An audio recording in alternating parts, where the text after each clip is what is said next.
할렐루야. 오늘은 3월 9일 수요일입니다.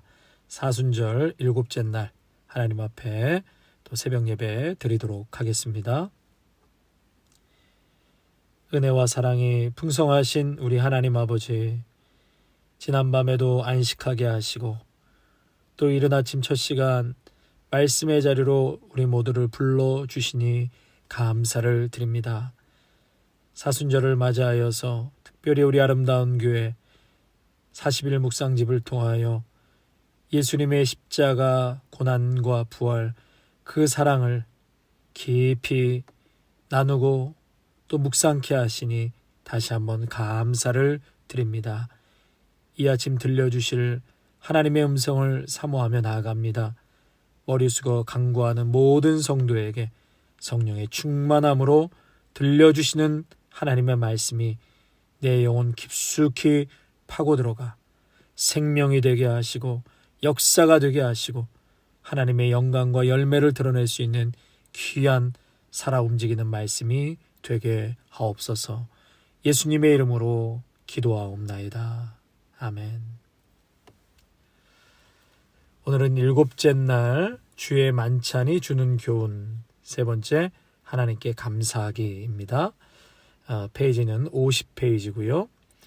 주의 만찬이 주는 교훈 세 번째 하나님께 감사하기. 본문은 누가복음 22장 17절에서 20절까지의 말씀 제가 봉독하겠습니다. 우리말 성경입니다. 그리고 예수께서는 잔을 들고 감사 기도를 드린 후 말씀하셨습니다. 이 잔을 받아 너희가 서로 나눠 마시라. 하나님 나라가 올 때까지 내가 포도 열매에서 난 것을 마시지 않을 것이다. 그리고 예수께서 빵을 들고 감사 기도를 드린 후 떼어 제자들에게 주면서 말씀하셨습니다. 이것은 내가 너희를 위해 주는 내 몸이다. 이것을 행해 나를 기념하라. 빵을 잡수신 후 예수께서 마찬가지로 잔을 들고 말씀하셨습니다. 이 잔은 너희를 위해 흘리는 내 피로 세우는 새 언약이다. 아멘. 자, 어제는 기억하라, 기념하라가 주제였다면 오늘은 감사하라가 주제가 되겠습니다. 저자 해설 및 묵상 제가 읽겠습니다. 예수 그리스도께서 친히 제정하신 주의 만찬의 특징 중 하나는 감사입니다. 누가복음 22장 17절에 기록된 대로 예수님은 잔을 들고 감사 기도를 드리셨습니다. 19절은 예수님이 빵을 들고 다시 감사를 드린 후 떼어 제자들에게 주셨다고 기록하고 있습니다. 아울러 20절에 언급된 마찬가지로라는 표현은 앞서 예수님께서 빵을 들고 감사 기도를 드린 후 떼어 제자들에게 주셨던 것처럼 잔에 대해서 역시 하나님께 감사 기도를 올리셨음을 뜻합니다.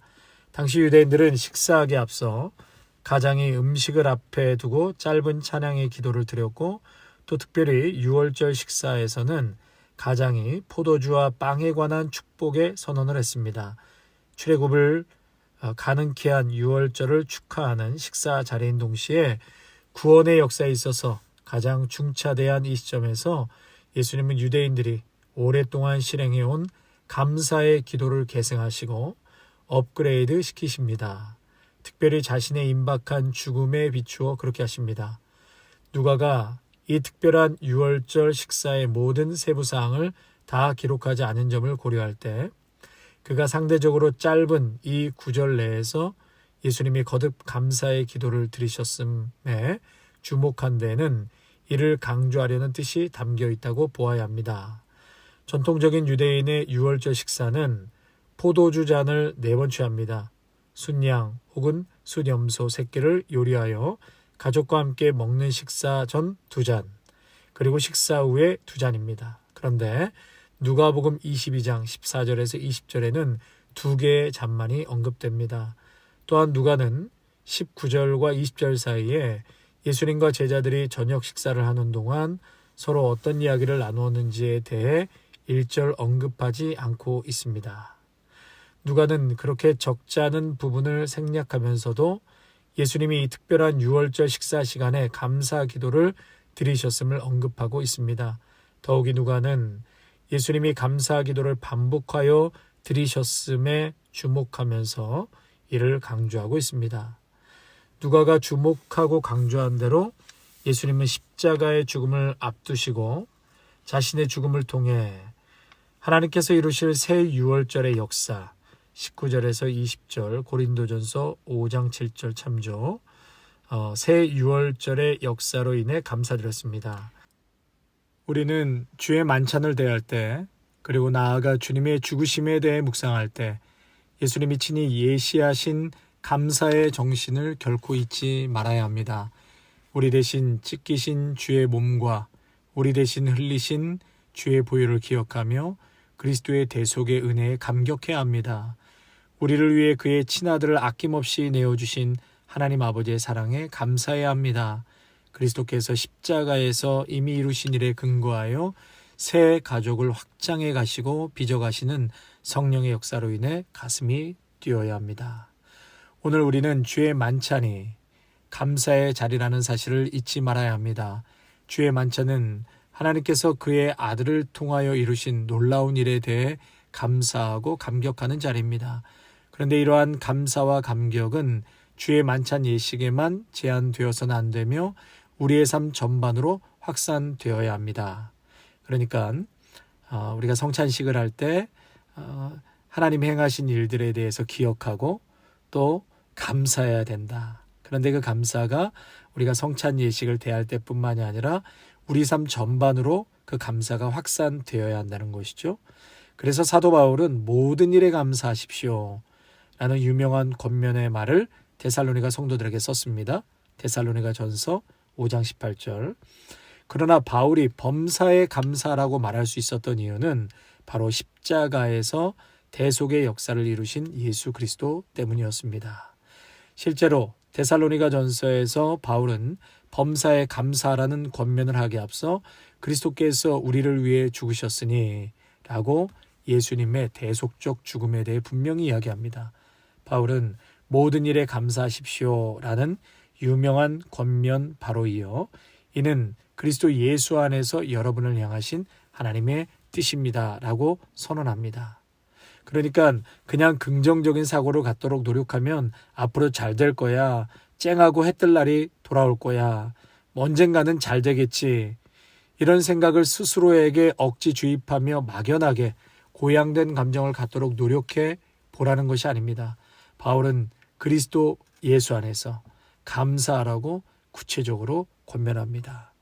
그러니까 성도 여러분, 오늘 저자는 우리가 감사해야 하는데 그 감사가 그저 내가 긍정적인 생각을 하기 위해서, 감사가 정신건강에 좋다고 하니까 그렇게 감사가 아니라 바로 그리스도 예수 안에서 우리의 죄를 십자가에서 용서하시고 우리를 사랑해 주시고 모든 허물을 덮어주신 그 예수님 십자가의 사랑을 기본 바탕으로 바로 그 위에서 감사라는 것이죠.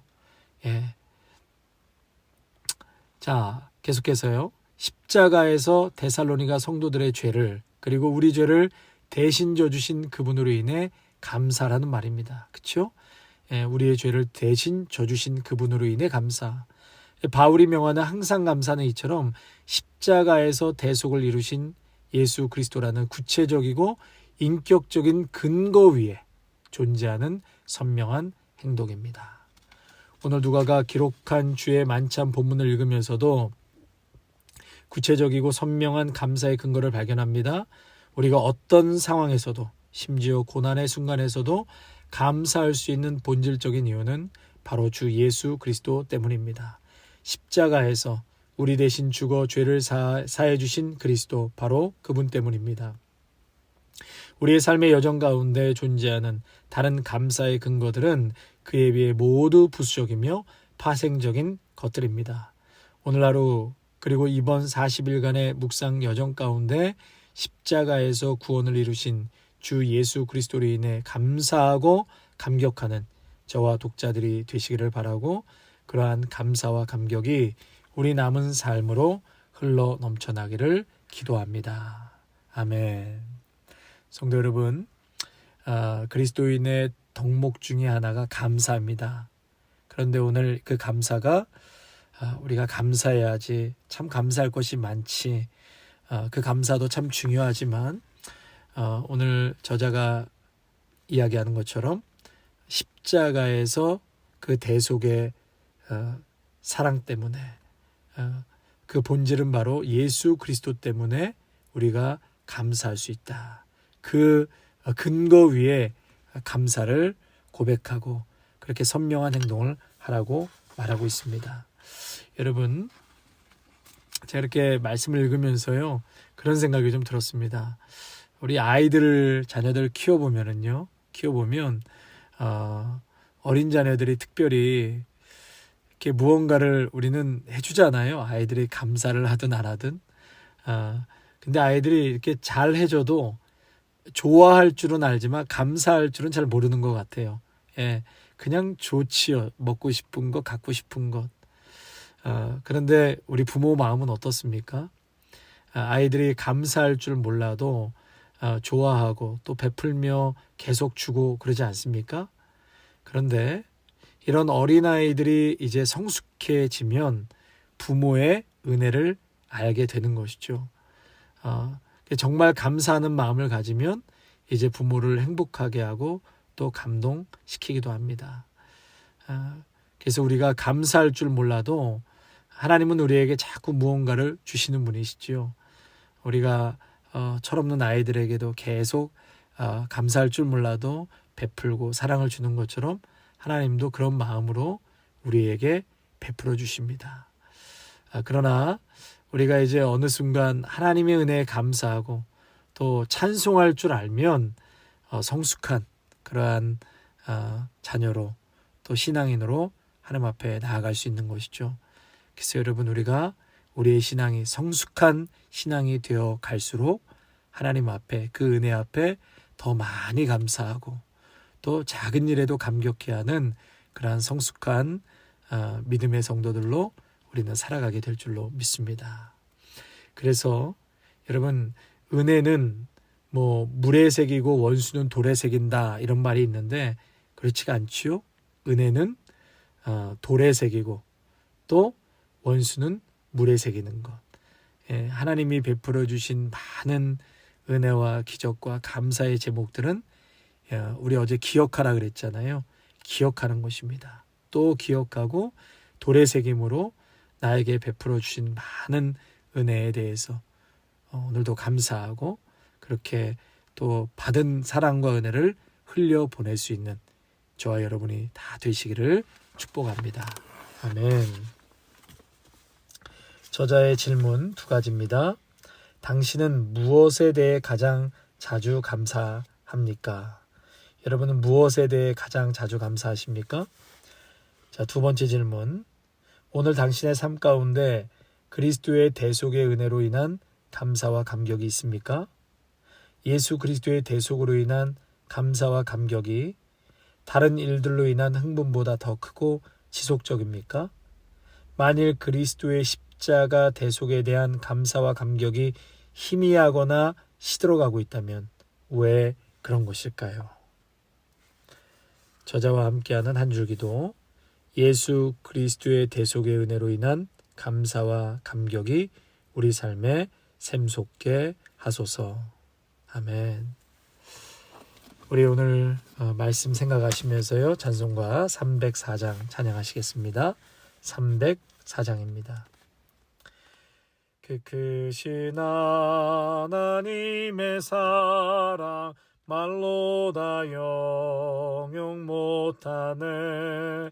저 높고 높은 별을 넘어 이 낮고 낮은 땅 위에 죄범한 영혼 구하려 그 아들 보내사 화목제물 삼으시고 죄 용서하셨네. 하나님 크신 사랑은 측량 다 못하네. 영원히 변치 않는 사랑 성도여 찬양하. 3절입니다. 하늘을 두루마리 삼고 바다를 먹물 삼아도 한없는 하나님의 사랑 다 기록할 수 없겠네. 하나님의 크신 사랑 그 어찌 닿았을까. 저 하늘 높이 쌓아도 채우지 못하리. 하나님 크신 사랑은 측량 다 못하네. 영원히 변치 않는 사랑 성도여 찬양하세.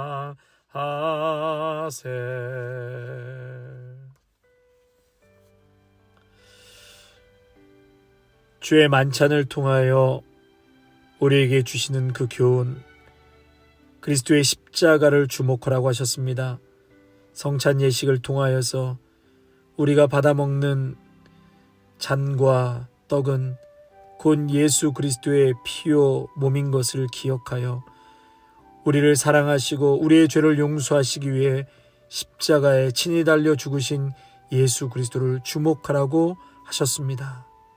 또한 주님, 성찬 예식을 통하여 기념하라, 다시 말해 베풀어 주시는 주님의 크신 사랑을 기억하라. 하나님, 우리는 얼마나 망각하고 잊으며 살아가는지 모르겠습니다.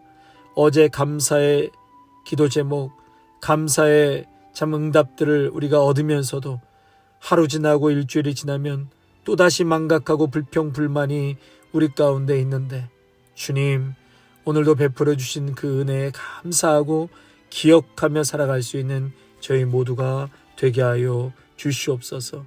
날마다 예수 그리스도의 대속의 은혜로 인한 감사와 감격이 우리의 삶에 샘솟게 하옵소서. 귀하신 우리 주 예수 그리스도의 이름으로 기도하옵나이다. 아멘. 이제는 죽기까지 우리를 사랑하신 예수 그리스도의 은혜와 하나님 아버지의 사랑하심과 성령의 기름 부으심이 성찬 예식을 통하여 우리에게 베풀어 주신 십자가 구속의 은혜에 오늘도 감사하며 그 기반 위에 모든 것에 감사하며 자족하며 살기로 다짐하는 귀한 믿음의 성도들과 가정과 일터와 자녀 위에 아름다운 교회 위에 이제로부터 영원토록 함께 하시기를 간절히 축원하옵나이다. 아멘.